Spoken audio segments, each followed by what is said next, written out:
I'm frequently referred to as the bull in the china shop. So with that perspective and warning, I will let you know what I think now. I think whereas I would have been unambiguously bullish with no caveats 12 months ago, I have a few caveats now, and it's really about how America has chosen to engage with China, and then trying to anticipate China's reaction function. So at the moment, these two great trading nations, the two largest economies in the world, need to cooperate to have to produce a benign environment for the world economy in general. I had expected America's engagement with China under the Trump presidency to be more gentler than it has been.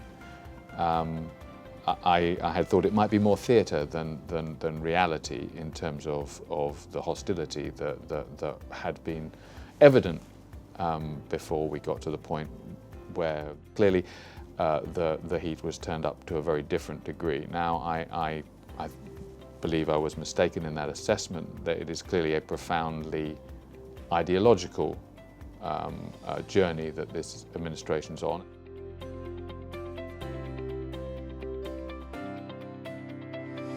There is a genuine sympathy with some of the agenda that Mr. Trump has isolated from the trading partners. Europe and others have also felt the threat that China's rise, not entirely gently delivered, sometimes through non-traditional and aggressive trade practices, and sometimes definitely through intellectual property assimilation, whether that's theft or forced transfer. All of these practices have caused resentment in not just America. So he's cleverly, rightly isolated a real issue, and the way he's pursuing that agenda now relies upon cooperation from the Chinese if we are not to reach a point whereby we have not mutually assured destruction, but definitely retrograde steps that have real material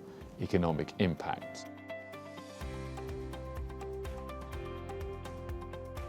You have to judge the Chinese reaction function. Currently, it has been mature.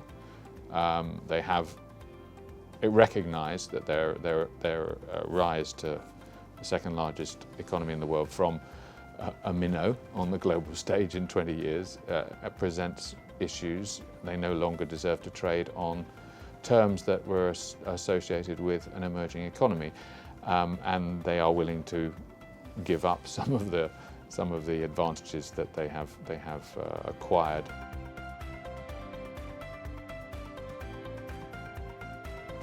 Do I think ultimately a deal will be struck that's good for both America and China? Yes, I do.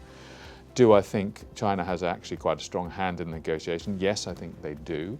Are they in control of their own destiny? Yes, I think they are. So I think all of these things mean that Donald Trump knows he has a negotiating counterparty of mass. So they both have something to gain from some form of accommodation, and they both have a lot to lose from a lack of accommodation. So again, I'm still very optimistic about China's path, but I do think that they are in, for the first time, in a position whereby the outside world could damage them, and over the past decade, I would never have said that was the case. I would have said they were purely in control of their own destiny, and global conditions meant that their momentum forward was pretty well unstoppable.